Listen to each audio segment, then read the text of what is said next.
हमारी आपकी तो क्या उपासना चल रही होगी, लेकिन यहां पर यदि वैकुंठ में दर्शन करेंगे तो ऐसा होगा कि महादेव नारायण के चरणों में लेटे होंगे और प्रणाम करके जैसे खड़े होते होंगे तो नारायण महादेव के चरणों में प्रणाम करते होंगे, दोनों एक दूसरे को प्रणाम कर रहे होंगे।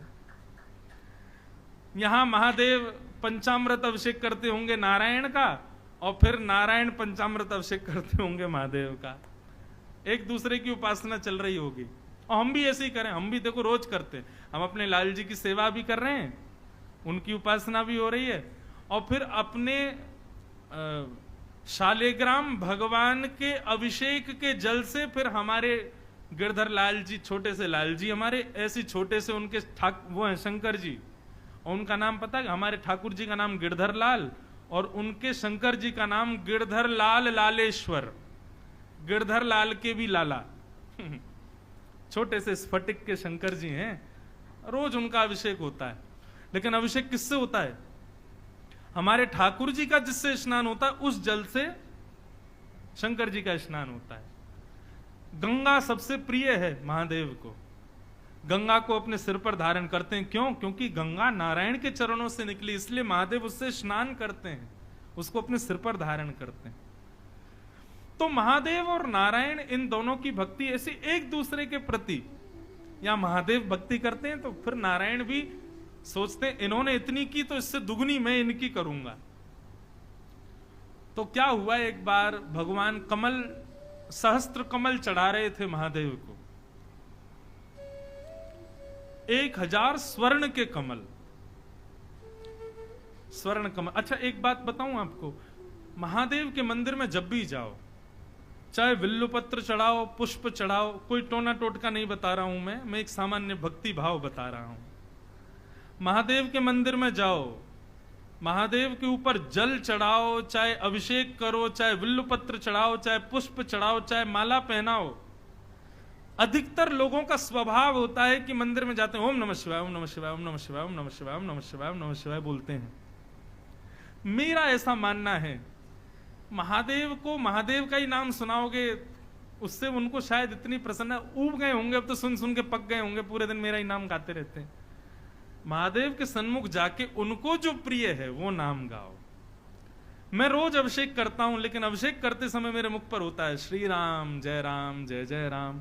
और हमने एक श्रृंगी बनवाई है बनारस से, वो जो श्रृंगी जिससे अभिषेक होता है उस पर भी राम राम राम राम राम राम, पूरी श्रृंगी पर राम लिखा है। लोग ओम नमः शिवाय लिखवाते हैं, हमने कहा नहीं, गंगा जल पंचामृत इस राम नाम के शब्द से स्पर्श करके तब महादेव को जाए तो महादेव भी प्रसन्न होंगे, मेरे राम आ रहे हैं। नारायण नारायण नारायण, श्री राम जय जय राम, ऐसे नामों का उच्चारण करते हुए महादेव पर जल चढ़ाओ, पुष्प चढ़ाओ, बिल्वपत्र चढ़ाओ, महादेव और प्रसन्न हो जाएंगे, अति प्रसन्न हो जाएंगे। ओम नमः शिवाय सुनने से ठीक है थोड़े खुश होते होंगे, लेकिन राम नाम और नारायण नाम सुनकर के महादेव नृत्य करने लग जाते होंगे, वाह मेरा कोई, मेरे प्रेमी का प्रेमी आया है, वो प्रसन्न हो जाते होंगे।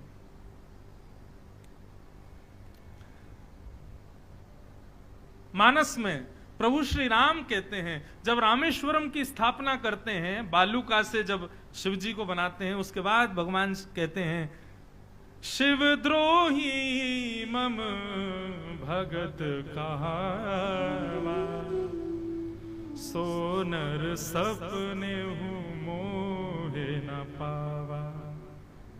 जो शिव से द्रोह करता है और मेरी उपासना करता है, राम जी कहते हैं, वो नर मुझे स्वप्न में भी नहीं देख पाएगा। और यही बात महादेव कहते हैं, जो राम जी से विद्रोह करता है और मेरी उपासना करता है, वो स्वप्न में भी मुझे पा नहीं सकता, मेरी प्राप्ति नहीं कर पाएगा। इसलिए राम जी से द्रोह किया रावण ने, तो भले ही रावण के गुरु जी थे महादेव, लेकिन अपने 11वें रुद्र के रूप में महादेव ही हनुमान जी बनकर के आए और रावण को मारने में कारक बने। क्यों? क्योंकि शिव के उपास्य राम जी से विद्रोह किया रावण ने, इसलिए हनुमान जी महादेव के ही रूप में महादेव का ही रूप हैं। हनुमान जी अपने शिष्य को मारने आए, बोले भले ही मेरा भगत हो लेकिन मेरे ही इष्ट से ईर्ष्या करता है। तो कथा बंधुओं ऐसे है कि सती का जो प्रसंग है ना, उसके पीछे एक बड़ी अंदरूनी कथा है। कथा ऐसी है कि एक दिन भगवान सहस्त्र स्वर्ण कमल चढ़ा रहे थे महादेव को, और सहस्त्र कमल चढ़ा रहे थे, 999 चढ़ाए। जैसे ही 1000वां कमल उठाने लगे तो महादेव ने एक कमल गायब कर दिया। अब एक कमल नहीं मिला तो नारायण भगवान खोजने लगे, बोले कहां चला गया कमल, मेरी उपासना अधूरी रह जाएगी, आसन से उठ नहीं सकते, आसन सिद्ध है। महादेव बोले अब मजा आएगा, अब पता चले इनका संकल्प पूरा नहीं हो पाएगा, क्योंकि संकल्प कर चुके हैं कि 1000 कमल चढ़ाना है। भगवान ने बहुत देर खोजा, नहीं मिला तो महादेव मुस्कुराने लगे, बोले अब कहो नाथ, संकल्प पूर्ण कैसे होगा आपका? तो नारायण भगवान बोले उपाय है। बोले क्या? विश्व के सब लोग मेरे सर्वांगीण अंगों को कमल अर्पित, कमल का उपमा देते हैं। हस्त कमल, चरण कमल, नेत्र कमल, नासिका कमल, मुख कमल, सब मेरा कमल ही कमल है। तो महादेव को जाकर के हृदय से लगा लिया, बोले मैं खुद ही कमल आपको अर्पित करता हूं, खुद को अर्पित कर रहा हूं। और जैसे ही महादेव को अपने हृदय से लगाया, महादेव भीग गए, नेत्र सजल हो गए। और महादेव ने आज घोषणा कर दी कि शिव का सबसे बड़ा भक्त यदि कोई है तो वो श्रीमन नारायण है, ये चतुर्भुज नारायण है। सबसे बड़े बड़े मेरे भक्त यही हैं। अब ये बात जैसी महादेव ने कही तो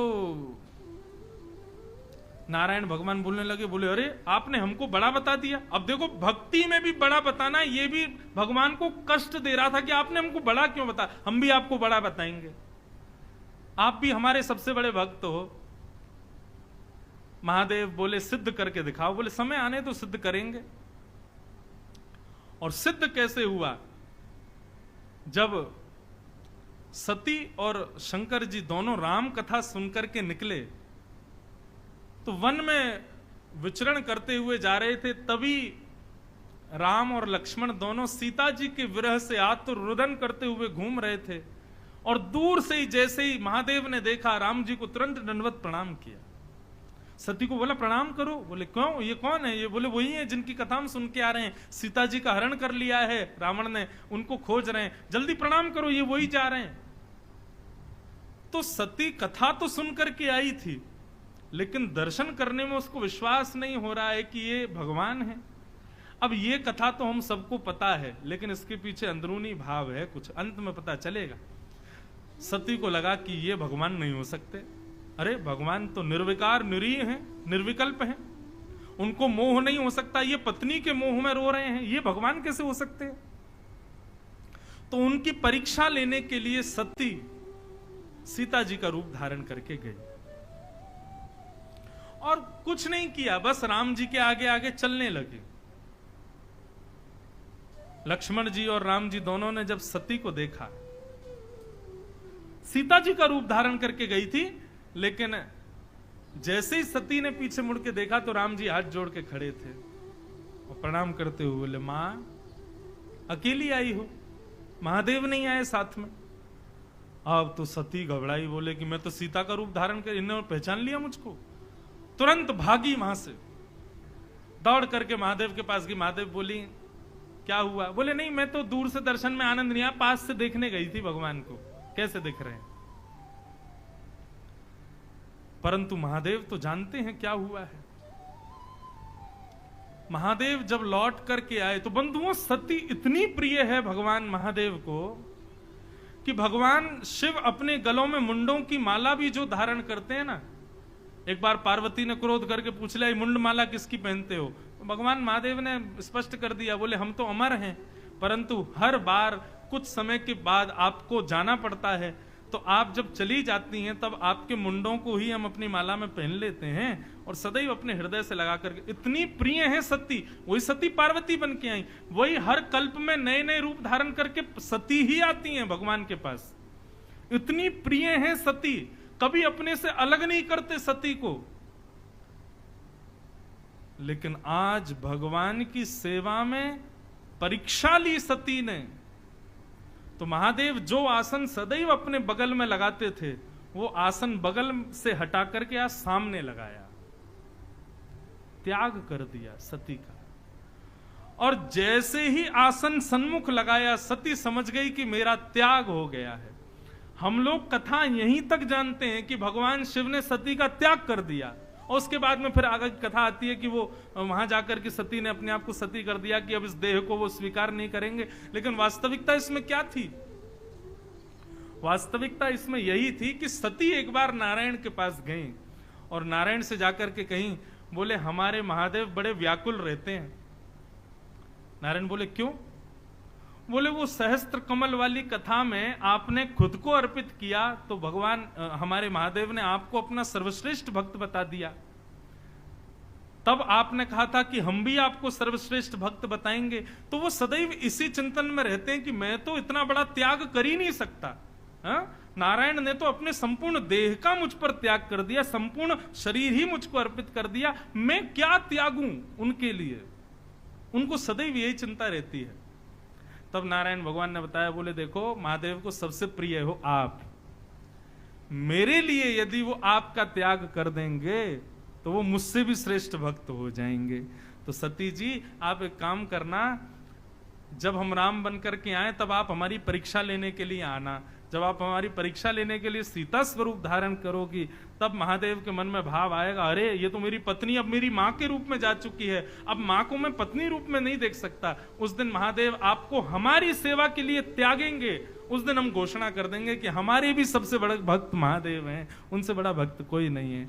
आज सती का जैसे ही त्याग किया, सन्मुख आसन पधराया, इतने में ही शंख चक्र गदा पद्म धारण करके नारायण प्रकट हो गए और बोले, महाराज मेरे लिए आपने अत्यंत प्रिय सी, युग युगों तक जिनका संग आप करते हो, ऐसी सती का आपने त्याग कर दिया। मैं आज घोषणा करता हूं कि नारायण के सबसे बड़े भक्त महादेव हैं। और इस लीला को, इस महादेव के विषाद को पूर्ण कराने में सहायक कौन बनी? सती। ये इसके पीछे की अंदरूनी लीला है। ऐसी सती का चरित्र यहां पर बताया गया। और फिर वही सती अपने प्राणों का त्याग कर देती हैं और पुनर्जन्म लेकर के हिमालय की पुत्री बनकर के प्रकट होती हैं।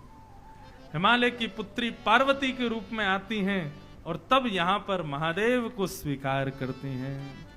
बोलो उमापति महादेव की जय। नमामि शमीशान निर्वाण रूपं विभुं व्यापकं ब्रह्म वेद स्वरूपं नमामि शमीशान। श्रावण मास है, गंगा जी का तट है और ये ऋषिकेश की भूमि है। महादेव को याद करो। नमामि शमीशान निर्वाण रूपं विभुं व्यापकं ब्रह्म वेद स्वरूपं नमामि शमीशान।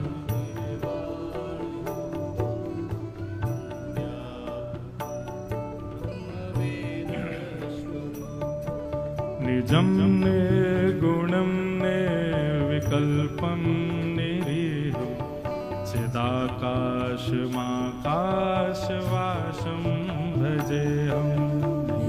निर्गुणं निर्विकल्पं निरीहं चिदाकाशमाकाशवासं भजेऽहम्। निराकारमोङ्कारमूलं तुरीयं गिराज्ञानगोतीतमीशं गिरीशं करालं महाकालकालं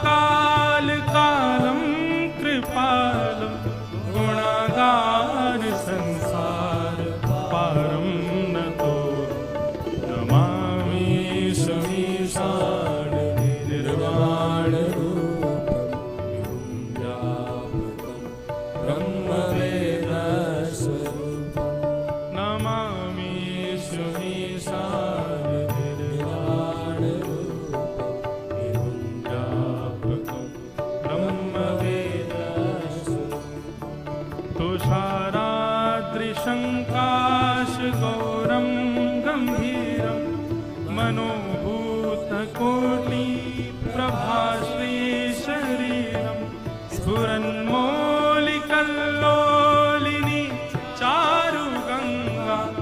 सद्भाल वाले कंठे भुजंगो नमामि समीसा निर्वाण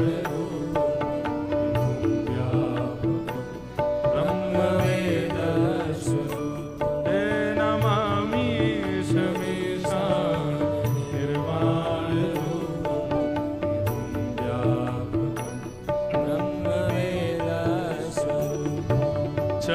चलकुण्डलं भ्रूसुनेत्रं विशालं प्रसन्नाननं नीलकण्ठं दयालं मृगाधीशचर्माम्बरं मुण्डमालं प्रियं शङ्करं सर्वनाथं भजामि नमामि समीसा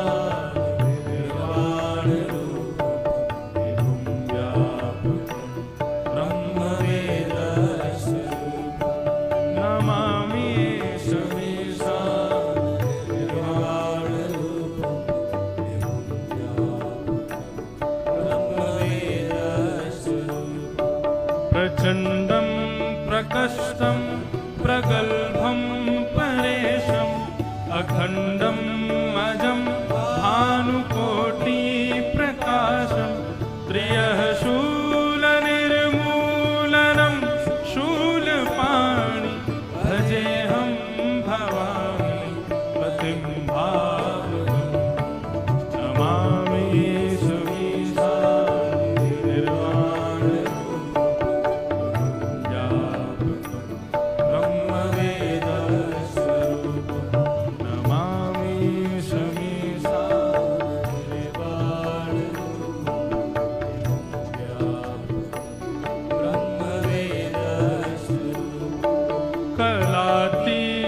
कल्याण कल्पान्तकारी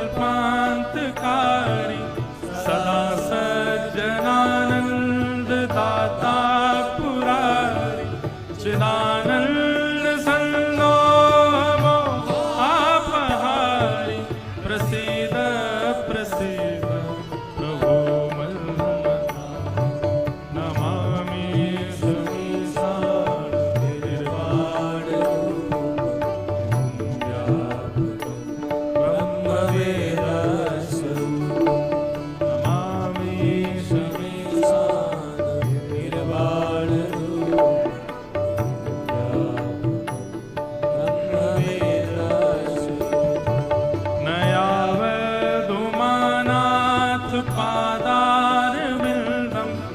भजन्ति हलोके परेवानराणा न तावत् सुखं शान्ति संतापनाशं प्रसीद प्रभो सर्वभूतादिनाशं नमामि समीसा निर्वाणरूपं ब्रह्मवेद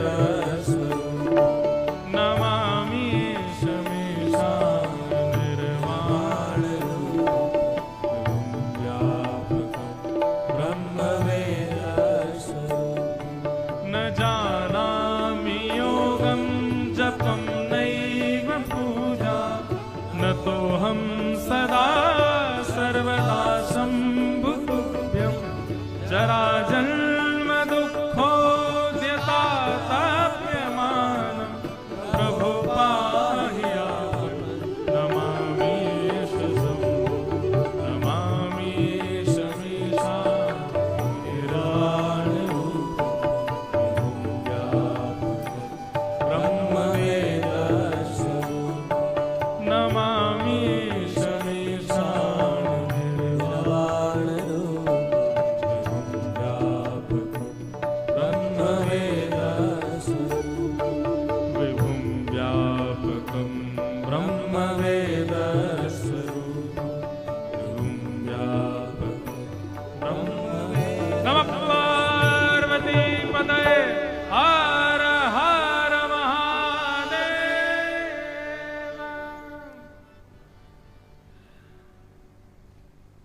ऋषिकेश में कई बार आना हुआ है मेरा। तो जब राम झूला लक्ष्मण झूला के आगे गरुड़ चट्टी आप पार करोगे तो वहां आगे फूल चट्टी है, वहां पर भी 2 बार कथा की है मैंने। तो गरुण चट्टी फूल चट्टी के बीच में एक पर्वत है। पर्वत का नाम मुझे याद नहीं आ रहा है, लेकिन उस पर्वत पर ऊपर एक आश्रम है, अभ्यारण्य। वहां पैदल ही जा सकते हैं, वहां पर कोई और साधन नहीं जाता। वहां हम 3-4 दिन रहे थे। तो अभ्यारण्य जो है वो जिस पर्वत पर विराजमान है, उस पर्वत श्रृंखला को भूतांचल बोलते जाने, ऐसे करके कुछ नाम है उस पर्वत का। हमने पूछा भैया इसका नाम भूतांचल क्यों है, और वहां एक झरना भी है। तो यहाँ के लोगों ने बताया, बोले महाराज ये जो ऋषिकेश के जितने भी पर्वत है ना, जब महादेव हिमालय पर विवाह के लिए पधार रहे थे पार्वती जी के साथ, तो अपनी सब बारात के साथ चल करके आ रहे थे। कहां से आ रहे थे? अब कैलाश से आ रहे थे, जाने काशी से आ रहे, जहां से काशी से आ रहे थे। तो जब ऋषिकेश पहुंचे तो यहां के पर्वतों पर सारी बारात ने बैठकर